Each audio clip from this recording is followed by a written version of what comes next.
So, good morning, good evening, good afternoon, or wherever you should happen to find this. This is the 11th episode of the Quote of Arms podcast, the first episode of the second season.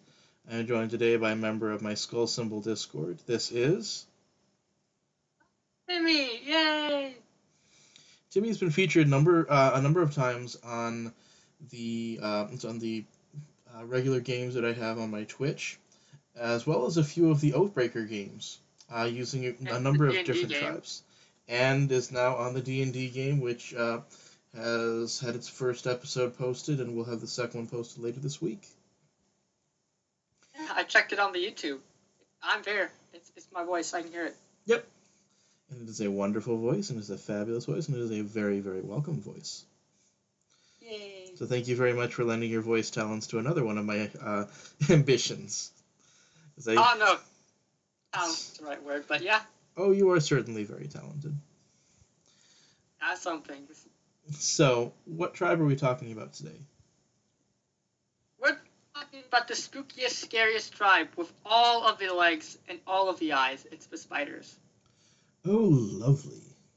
So, in what colors would you usually find these spiders? Well, I think all but two spiders are green. Yeah, no, there's only one. No, there's two non-green spiders. I forgot. There's a red one from what is it, Future Sight, I think, and then Drider from the D&D set is a spider elf, so that counts. But yeah, the rest of them are all green. But like you can find some in red and some in black. If you want to build commander deck, the black ones are going to be better for you, for synergy wise. All red ones, if you want to go 3 colors, that will be what you want to do. But you always want green in it. And there is a 3-color, I believe it's Jund-colored commander, Thrantis, right? Yeah, but the thing with Fantis is Fantis makes all creatures attack. Spiders are not attacky creatures. So, they have big butts. That's the thing about spiders. So let's explore them. So what are some of the characteristics of the members of the spider tribe, at least as far as they're concerned in Magic? Reach. And that's the big one, reach. All spiders, but 2 have reach. And the 2 are giant trapdoor spiders, which it's giant trapdoor spider, of course, reach. And the other one is root spider, a really bad card from Homelands. It's 4 mana 2/2. It's not good. So what is this reach ability? The rest of them all have reach. Reach, they can block creatures with flying. They do not have flying, but they can block them. Spiders also tend to have very high toughnesses, a lot higher power. So most spiders have like 1, 2, maybe 3 power if you're lucky. But like on average, 4, 5, I think like up to 7 power on some of the ones in my deck. They have big, they're like 7 toughness. Big toughness, little power. So most of them have with this that ability. reach, that really sets them up to be good blockers. You want to keep these guys up for blocking. They have the big toughness for blocking. They have reach, so they can block your flying creatures as well. I mean, these guys are going to be blocking you. They're not going to be attacking for you. They're going to be doing a lot of sitting back. So in terms of how they function, do they function somewhat similarly to like tree folk? I never played tree folk, so I don't know the exact way you'd want to play tree folk. I'm guessing tree folk would be ramp up, cast big tree folk, and then tree folk. So tree folk, like my first commander I ever built was Doran the Siege Tower. And Doran is So Doran the Siege Tower makes all creatures deal damage equal to their or based on their toughness rather than their power. So that sounds like that sort of effect that would work well with spiders as well, because now you have a 2/7 that operates like a 7/7. Yeah, I used to have some of those cards in my deck, but I did because I mean you can do attacking spiders. You do stuff like hits with their butt and like big overrun effect, like Destiny's Coat of Arms, etc. But it's not the most efficient way to go with them, so that's not the strategy I took with them. Good. So going back to that reach ability a little bit. So flyers are a very strong way to get consistent damage in, especially in... Very strong. I have a flying wonders. Oh yeah, when you make the knights go up into the air, but that's a subject for a different time. But flying double strikers is Yeah, certainly pretty nasty too. it'll hurt. So, uh, what makes Reach so powerful is that it sort of negates that aerial advantage that they could get. So, flying is no longer like almost akin to unblockable. Otherwise, it kind of is. Uh, so, this is a deck that gets around that major weakness of green, which is dealing with flyers. Uh, so, what does that Definitely. sort of look like in terms of not necessarily mechanics, but in terms of like the Vorthos level? Like, how do they stop flyers?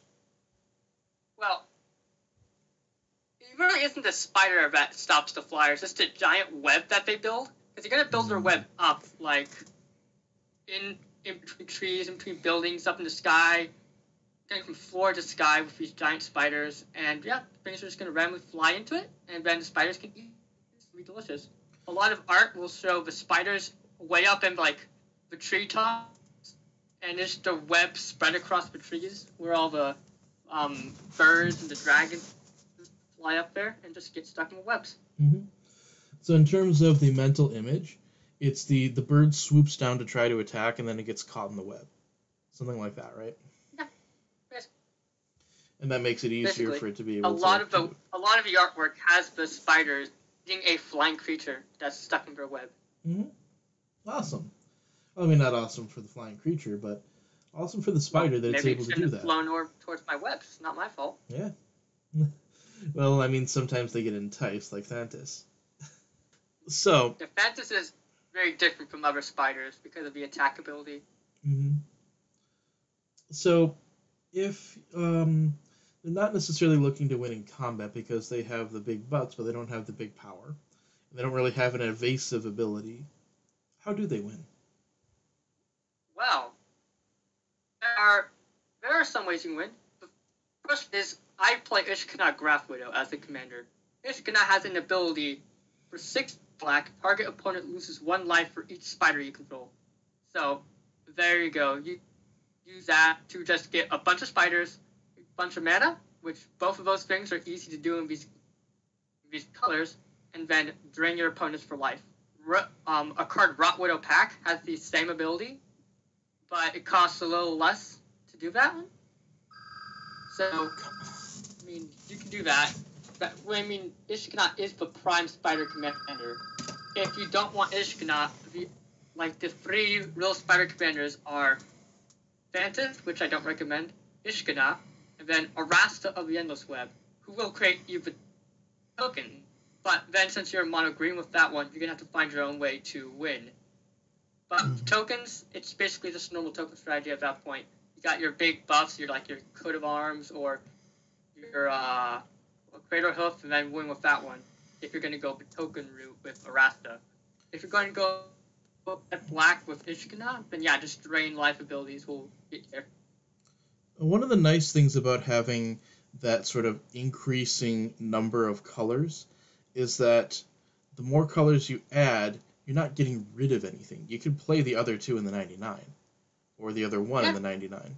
So, like, Arasta works really well with the one that you are using. So, with Ishkana, it does very well. There are also a couple of other cards that are able to generate a lot of spider tokens. Yeah, there are. There are a few. I'm not sure if do you play either of them? I play Arachnogenesis, which is the most expensive card in my deck. But it's worth every penny. It's the Spider Fog. Yeah, it'd be nice to see that get a reprint. Man, the card is like $40 right now. It was only printed in Commander 2016, so yep. Maybe one day, but right now it's expensive. The other one is Spider Spawning. Yep. I don't play that one in this deck anymore because I only have 20 creatures. So yeah, I put Spider Spawning into. Have a lot of creatures. I have Spider Spawning in my Dredge deck. A lot deck. of creatures in the graveyard. But yeah. Yeah. So I don't have creatures in the graveyard, so it's not going to help me as much as it could, and therefore not worth the 7 mana to get more spiders. But in order to get Ishkana to work, you do want some things in your graveyard, right? Yeah, because she has a Delirium ability. Delirium create 3 spiders. So you do want a fair amount of mill, but you only need, really, at the bare minimum, I think you can do it with like 2 cards for Delirium. Because it counts card types, not card. So if you have like an artifact land and an enchantment creature, that's Delirium. Mm-hmm. You can have an enchantment land now, I believe, with Urza Saga, but that would make it another expensive card in the deck. I don't run that. I do have both artifact lands in my colors though. Oh, nice. It's just. Is there a third? I think that now? I lose nothing by playing them. There's a third, but it creates colorless, and I don't care. Oh no! Then there's a fourth too. Then because there's a duel coming an ETB tapped duel from Modern Horizons 2, I think. I didn't upgrade the deck since D&D came out. Okay. Only because of Loaf. I thought Modern Horizons 2 was it before? I think it was before. I don't think so. No. Okay. I don't remember. Oh yeah, it was definitely before. I'm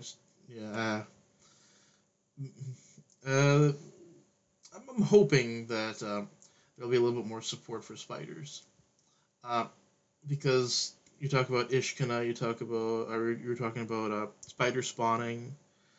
Those are both from the same plane, right? Those are in plane?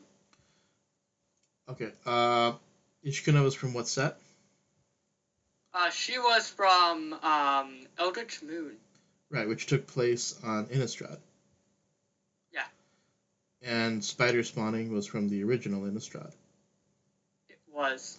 Which is why, actually, whenever the Midnight Hunt came out, I was really expecting another legendary Ishkana, and I was upset when I didn't get one. Well, here's the thing. However, we do have Innistrad Vampire still. Wait for. That's what I was going to say, because they said that a lot of the characters who haven't come up will likely come up in the next one. Yay! I don't know if she'll replace my commander because I've already built the deck, tuned it for like 4 years, 5 years around it. So I feel like she'll be staying. Oh yeah, if anything else, it would be just adding stuff. Yeah, I mean, there's already so many cards I want playing the deck. Man, it's great though. It's great.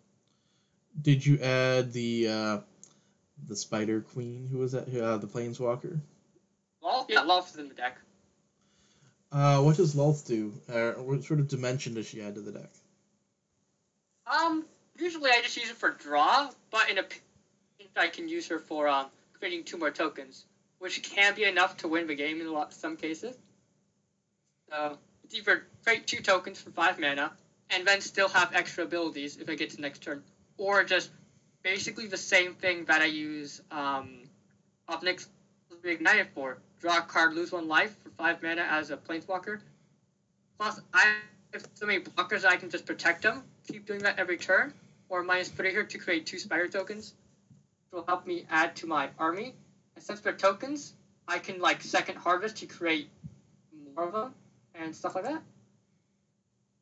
Have you had the opportunity to play her yet, or is it just in theory? No, every time I play her, she gets countered. Okay. It makes me sad. Which, I mean, I don't understand why, because I'm not playing Aristocrats, so she's not going to be going up in loyalty very much. Yeah, when you're talking about a Graveyard Matters commander with, it's possible. She has Graveyard written on her, but it's not like playing Reanimator. Yeah. If something goes to Graveyard, most of the time it will stay there. Sometimes I'll E-wait or something to bring back an important piece, but most of the time I'll just sit in there. Mm-hmm. Yeah, that makes sense. So, Ishkana is your primary win con. Do you have any backups, or is it pretty much all in on the life loss? I do have backup. I have Coat of Arms, which, just in case I just want to go and swing with like 20/20/20s, I have that option. In Garrick's Lake, to clear my opponent's boards and then go in for the win with Coat of Arms. And since I have a lot of tutors in the deck, I have 5 tutors in total, it is possible that I can do it. Pact of the Serpent can be used as a win con against another tribal deck, which is awesome when that happens. And so what does that card do? Pact of the Serpent, choose a creature type, target player draws X cards and loses X life, where X is the number of creatures they control for chosen type. Do you use it more as a draw spell or as a life loss? It's a black card. It's a 3 mana black card. So if there's an elf player next to me, pay 3 mana, choose them to draw, and they have to lose X life and draw X cards. That could kill them. Okay, I was asking if you use it more as a life loss card or as a card draw for you. Oh, most of the time I use it to draw cards because card draw, despite the fact that I'm in green-black, I don't run that much card draw. I probably should run more, but I think in total, I think only 8 or 9 card draw cards. So, not the best, but it works. It works sufficient for me. So it's the Sign in Blood plan. Like that. Yeah, I do a lot of life loss for drawing cards, but not a lot of life gain. Do I actually have any life gain in the deck? No, I don't. Cool. Interesting. Well, I probably won't need it much. I have plenty of blockers to keep my life total up if I need that. Good to know for metagaming purposes. Kidding. So, we've gone over how they win. We've gone over essentially what they are. So with a large toughness, because it's kind of interesting that they have such large toughness, even though the animals themselves are so small. Well, I mean, these are giant spiders. So the way a spider would grow to that size, it would probably have a much harder exoskeleton than actual spiders do in real life, which would make them a lot harder to kill. It would be basically, I don't know, linked to bone, but basically very similar to just having raw bone across the entire body of a creature, just on the outside of skin. I could see that. I can also see it operating kind of like the AC in D&D, where AC isn't just tied to how big and strong you are, it's also tied to how fast you are. Spiders are pretty fast, so yep, that'll work. Yeah. Despite the fact that these are really big and just laying about webs all day, they can move fast. It's surprising how fast spiders can move. Oh yeah, I mean, you try to catch one of those things, they are not easy to catch. Definitely not. So speaking of catching spiders, so one of the things you mentioned a little bit of a talk before this was how you feel about spiders the animal versus spiders the cards. I am terrified of spiders in real life. Unless it's a jumping spider or one that's actually cute, I'll be terrified. Spiders, no. Anything.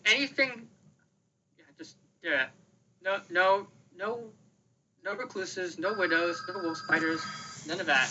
No normal hive spiders. No, I'm not in for that. No. What about tarantulas? God, no. Tarantulas, no.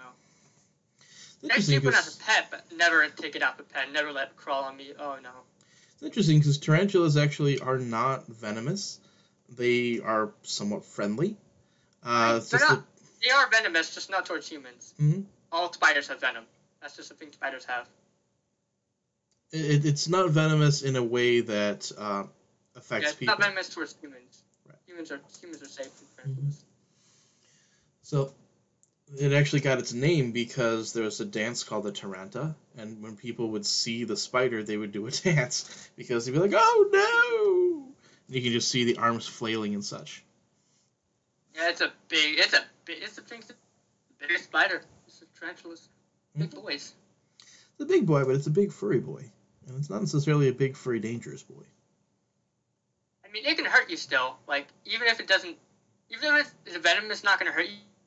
Those are big fangs. They can pierce your skin. And one of the attacks the tarantula has is it can shoot some of its hairs over onto you, and that will hurt. So be careful of that. Oh, lovely.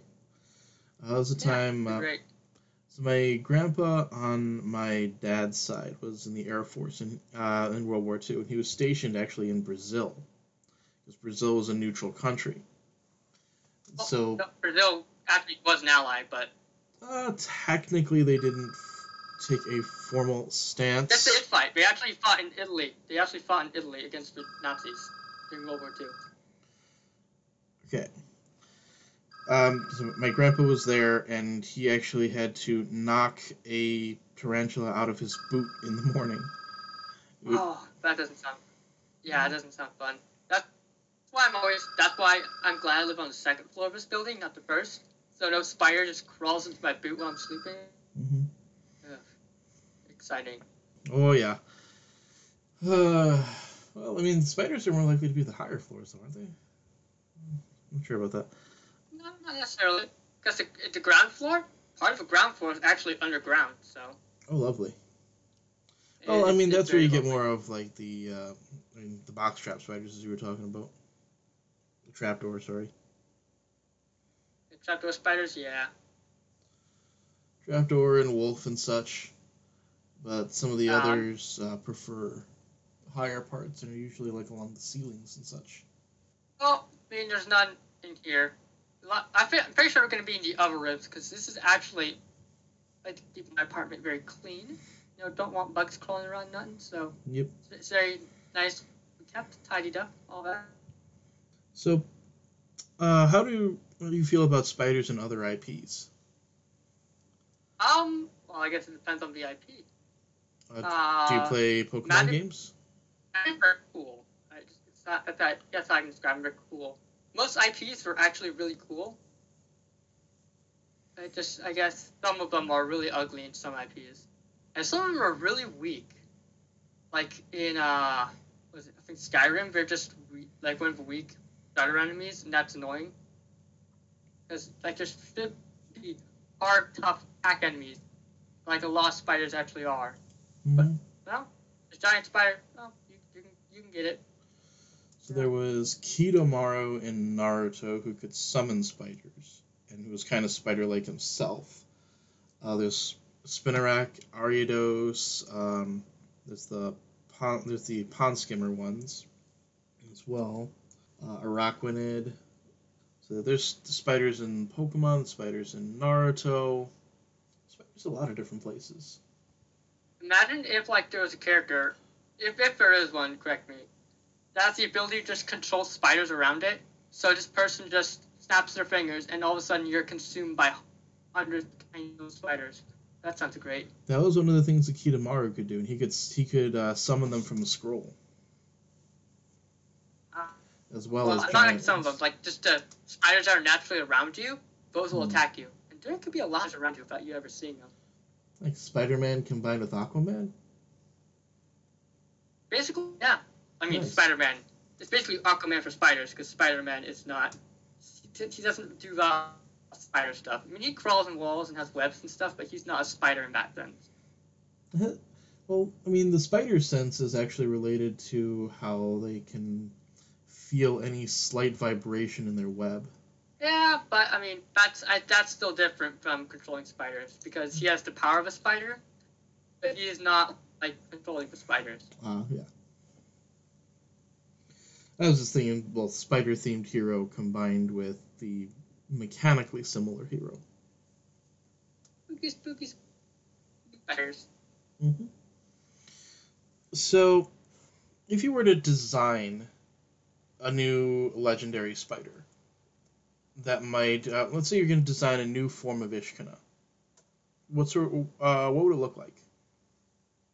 New form of Ishkana? Mm-hmm. I think 5 mana isn't bad for her.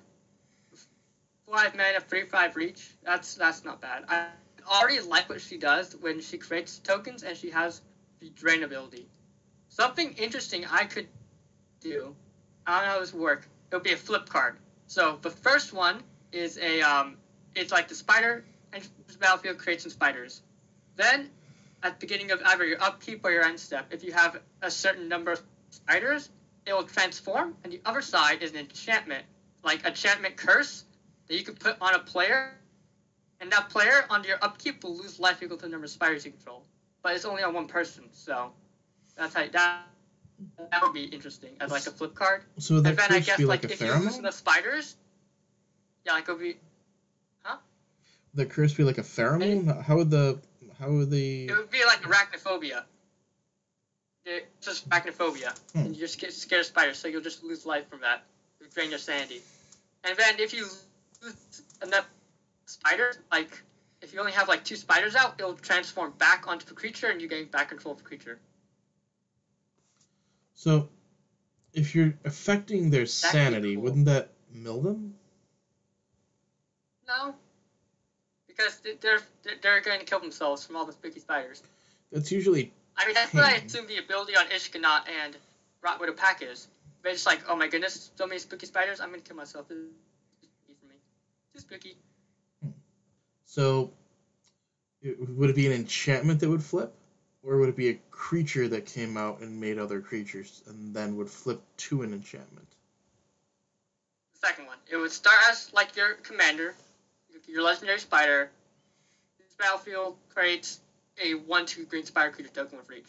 Then, on the beginning of like your post-combat main phase or your unstep or whatever, if you have 5 or more spiders, let's say, just a random number, transform it and put it onto target opponent. And it'll be called like Arachnophobia. I like that name. Mm-hmm. Or a curse. At the beginning of your upkeep, the enchanted player will lose X life for X number of spiders you control. And then if on the your post-combat main phase or whatever, you control 3 or less spider, you only control 1 spider, it'll transform back into the commander. You gain control of the commander again. You create a token, then you have 2 other spiders, so you have to wait until you get more to transform it again. So you can't just instantly transform it and stuff. I don't know how much it would cost mana-wise. I guess it depends on the stats for it. I mean, you could make it like a 1/2 or a 2/3 and just make it cost like 4 mana. What would the stats on this creature be? What would the creature be? What would the stats on the creature be? What would the creature be? It would be a spider. Okay, stats meaning the power toughness or mana value. I didn't hear stats. You kept breaking up. Okay. Stats. Like I said, 2/3 would be cool. 1/2, 2/4 if you really want to push it, but like 2/3 or 1/2 will just be funny for it because like it's just a spider. You're not going to be attacking with it much. Would this be uncommon, rare, or mythic?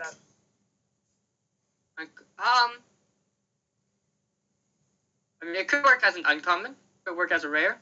I don't know if you could push it to a mythic, but like power-wise, uncommon or rare would be fine for it. Rarity really doesn't matter. It does if you're talking. That card ever exists. Yeah, you're probably talking about though differences in mana value or power and toughness. Yeah, but like that I really don't care that much about. That can change depending on what the play testing and how we need to balance the card. I think the ability is the most important part, and that's what I'm thinking of here. Mm-hmm. I mean, you could even have a creature be a human instead of a spider. It's like the spider tamer or something. That could be cool. That could have some interesting flavor. Spider tamer is the commander, and if you have certain spiders, he'll give someone like Arachnophobia, and they'll be super spooked. That would be interesting. Be interesting to see a Drider actually transform. Oh, that would be. That's actually a really good point. Oh yeah, that'd be cool. It starts out like as an elf, and it turns into a elf spider. Mm-hmm. Oh, what would its ability be? Because I guess when it first comes, I don't know. I have to think about that. That would be really cool. Yeah. There are some cards from actually Kamigawa that flipped. They did the weird like turn 180 degree flips. Flip. But they flipped if they possessed a certain ability. I think there's one that becomes an enchantment if it gains flying, and then it gives flying to all of your creatures. So it'd be kind of interesting to see. Yeah, you could like give your commander like the elf creature reach, and when it has reach, Mm-hmm. it'll transform to a Drider. Yeah. That could actually be really interesting because then you could play a bunch of those cards that you play, like just be like the instant give target creature reach till end of turn, Mm-hmm. that no one ever plays. That'd be interesting. Yeah. Or there's also what's the name of it? Is it Spider Silk Aura? I can't remember exactly what it was, but it's actually an older enchant. It's a global enchantment. I know what you're talking about. Gives your Spider creatures. Silk. Spider. Well, it's a general enchantment though. It gives all your creatures plus plus O+1 and reach. Yep. Permanently. That's what I was thinking of. Because that's actually tech in Pauper Elf sideboards. So they don't die through, like, electricity. I've seen it before. It played against me, and it was really good. Because I was playing a flying deck at that time, and they just put out reach, and I was shut down. Yeah, so that's an interesting way to give the creature reach without having to target. And just having that be as soon as it comes out as well. Yeah, that's nice. I like that one. Yeah, there's a if that ever existed. This is all just hypothetical, guys. But if it existed, that would be really cool. I want it to exist, but it might not ever exist, unfortunately. Oh yeah. I mean, that's why we're talking hypotheticals, just cool stuff like that. Oh, I didn't realize this too. Yeah, going through the spider cards. There's a card called Wild Shape. I didn't even know it existed. But yeah, that will work because it will temporarily turn the elf into a 1/5 spider with reach. So, oh my goodness. We've talked about spiders existing. So much thinking here. Oh yeah, some cool stuff like that. We've talked about spiders in Jund colors, really. What would a blue spider look like? Yeah, I'm guessing like blue-green. So there actually is a blue-green spider. No, there isn't. There's a blue-green. I'm pretty sure it was. It draws a card when it comes in. Let's go through just to check. Cause I'm almost certain there isn't one. Yeah, there's no blue-green spider. I don't know what you're talking about. The blue-green spider. Well, blue is the color of the mind, of technology. Green is the color of nature and creatures. What would a blue-green spider do? I guess it could do... It's gonna have reach. It's gonna have big toughness, of course. Could it draw cards? No. That means you're getting knowledge, which is not something spiders do. You're big and dumb. It can, however, drain your opponent's knowledge. It can mill your opponents out. I guess, yeah, that would be a very blue thing to do. So it comes in, and it will, I guess, whenever Fog is super flavorful, it comes in, mills, and every time a spider enters the battlefield, an opponent mills. Or a player mills. It could even be yourself. So I'm trying to think of what abilities it could have. So we have to think about what do we get from either color. Did I not? Okay. So we're talking about what do we get from. So what do we get from blue? Milling, is that a spider type thing? Maybe if you're talking about it affecting their sanity, if you're talking about it affecting their memories, I guess.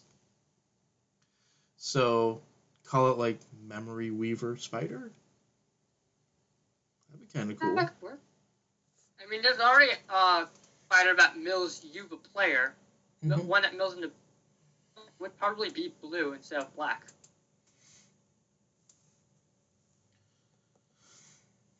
I kind of like the idea of it milling both players.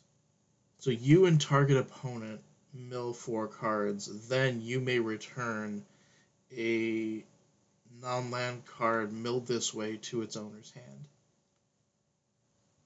I don't know about that second line attack. Well, you can use something... That's very blue of it. If you do that, you'd be really leaning more into the green than the blue That's card. The green part. No, I mean, the green part would be the fact that it's a spider with reach and big toughness.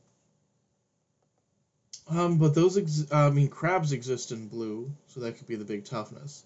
The reach would be the green part.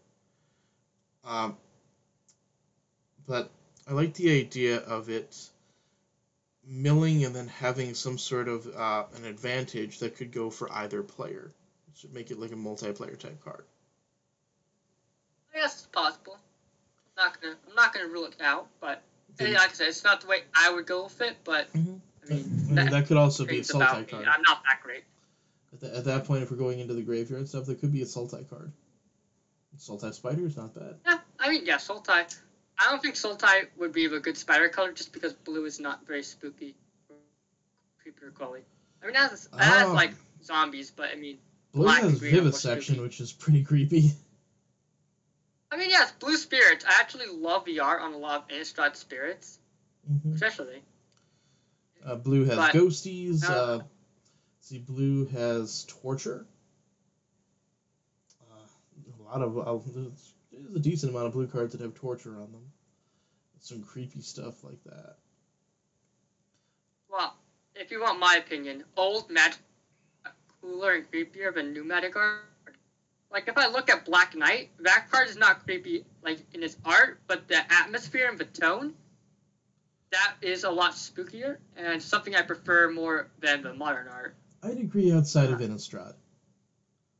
Innistrad has some messed up stuff. Innistrad has a very spooky aesthetic just in general.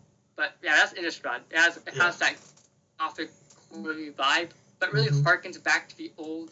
I really wouldn't want to say it harkens back to the old, like, the fantasy aesthetic that you had back before, really the early to mid 2000s, when the real fantasy aesthetic of just basically just medieval stuff, but with elves now. That was big back then, and that was something I prefer now to be extravagant, just the extravagant, heroic, just over the top things that you see in modern art for basically all fantasy. It's not just Magic. Yeah, we're talking about the mill spider. I'm not sure if you've ever seen Guilt Feeder before. I can look it up, but I Google. Yep. I'm picturing it looking something like that. Yep. It's just instead of floating brain, it's a spider. Yeah, and it's attached to the person's head and messing with their thoughts and lovely. Looking at the art, I don't know if this person drew it wrong or something, but there's just one of the tentacles just popping out of the top of his head. Not even out of his ear or anything, just out of the head. There's no hole, there's no blood, it's just there. Yep. Cool. It's kind of in his head. It's literally in his head. It's popping out of it. It's in his head. In his head, zombie. Okay. No, that's a different type. Darn it. Getting messed up. Okay. So anything else you'd like to add in about spiders? Not bad for cards themselves. Well, spiders are cool. There's a bunch of cards that you want to play. Like, if you want to build a spider deck, there are some, like, just look up type spiders and, like, has in the Oracle text spiders on Scryfall. It will give you a lot of the ones you want to play. However, there are some cards you're going to want that aren't on that list, like Second Harvest is a good one. If you're playing Ishkanot, Second Harvest, Conjurer's Closet, Home of the Host, good ones. If you can afford it, Roaring Rats of Vitlamok is awesome for that deck. But like, that's an expensive card. Oh, yeah. Obscuring Haze, that one's a good one. Fog, just generic Fog, I love it. Milani Beast Tracker, actually. That's a good one. Because 3-mana creature, search for any spider and put it on top of your library. It's a super budget friendly, so you're not playing like a Worldly Tutor or something. It's just, this is a lot cheaper, budget friendly, and it's a creature for Delirium, so that comes relevant. There you go. And there's a full art promo of it too. There is, and I play it. I think I have 2 or 3 full art promos of it. I can also find anything with a number of other keyword abilities, so it can find anything with, I believe, Death Touch, Hexproof, Reach, so there you go. So you can use that to find, let's say that you happen to have a Crater Hoof. You can find that. Yeah, there you go. So if you're looking for a different way to win with the deck, maybe you're running Thrasta. And there you go. Yeah, maybe you're running Thrasta, so you're in mono green. You can use the Monvoli Beast Tracker to find Crater Hoof to win with your Thrasta or not Thrasta, or whichever one it was. The Infinite Web Thrasta? one. The Endless Web, but the Endless Web, yeah. Which also has a promo. The extended art promo bundle, wherever they name to. They're fat packs in my heart still. Ah, okay. I love fat pack boxes. I actually get I have 3 sitting up as my camera stand for Spell Table games. I have 6 on top of my desk. 1, 2, 3, 4, 5 on the top shelf. Another 3 in the bottom shelf. 1, 2, 3, 4, 5, 6, 7, 8 that I can see just in my closet right now. Because you can actually order just the boxes. Really? They're actually really good for storage too. Because the way they're designed, they're really useful for storing cards, guys. Just super quick. So everyone here knows, I am a tacit supporter of fat pack boxes. Yeah, that's how I keep my cards. I know some people like to have individual deck boxes. I like to have it open on my desk so I can see my decks at a given time, and I have them color coded. I do have everything in one box, all my decks. I do want to get individual deck boxes printed on my 3D printer. The problem is, all the deck boxes designs, the width of a card, like, my printer plate is actually not that big, so anything I try to print, it's either going to take, like, basically 24 hours to print, or I can't print it because my printer plate is too small, so F and chat for me. That's a shame, but it does do good things. It does allow you to create other things, right? It does. I'm currently printing another Warhammer tank because the Imperial Guard need their plenty of Lehman Rust, crush their enemies under big threads. Glory to the Emperor protect. Awesome. So, if somebody were to, so now in closing, so this has been episode devoted to spiders. So if somebody was wanting to reach out to you or wanting some more advice on spiders, how could they find you? I really only ever use Discord. I can put my Discord handle in here. It's Little Timmy, capital L, capital T, there's a space. Numbers are, everyone write this down, 4739. I'm open to DMs. Yep. I will talk to you about magic spiders because I like them. I'll also talk to you about other topics in case you're interested in those. Yep. Or just check us out on the skull symbol. Yeah, I'm there too. I post there every now and again. You know, if I'm not working or learning, I'm there or somewhere else. All right. Well, thank you very much. Thank you very much, Timmy, and thank you for listening. And I hope that you found something wonderful that you found interesting. Thank you very much, and have a wonderful day.